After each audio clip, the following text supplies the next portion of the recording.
witnessing a group meeting. And to paint a bit of context, if someone's watching this conversation, what we did was we invited people to opt in to do this online. So these are total strangers. And when you were doing the readings with these people from all over the place, you were able to determine who in their life was in the spirit world and who was still in the physical. How does that work? Well, sometimes I surprise myself.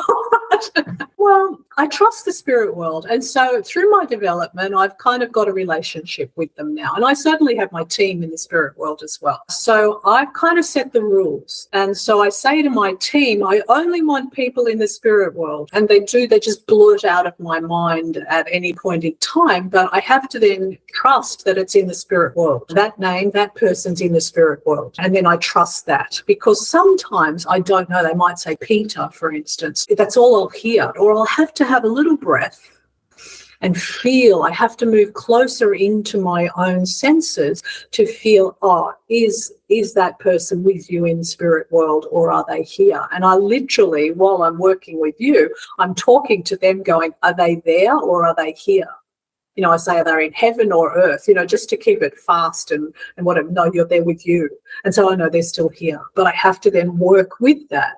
If I don't sense them around me as spirit, I then have to move into a different mode and really think and say, come on, guys, let's pick it up. That part of the reading process blew my mind when you were saying your dad's still here, your brother is in the spirit world. That was like a moment for me then. Also, there were several, and if anyone wants to see this reading, we have recorded it, so just yell out.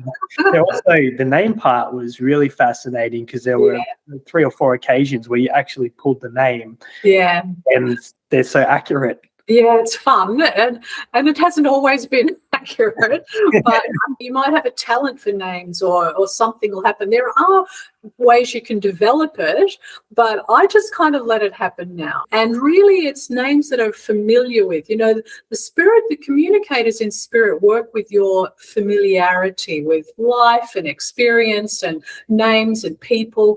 So if I start thinking about somebody in my own life, for instance, and their name, and I think, I have to then work out, there's that. So, for instance, my husband's in the spirit world. I'll start thinking about him and I'll start hearing his names. And I think, is that me thinking about that or whatever? But then is that the name I have to say, or is it the fact that the husband's in the spirit world? It gets a little bit wonky, and it took me a while to work that out. There was a couple of examples where it was so close to the name. And that I was just like, oh my, that was...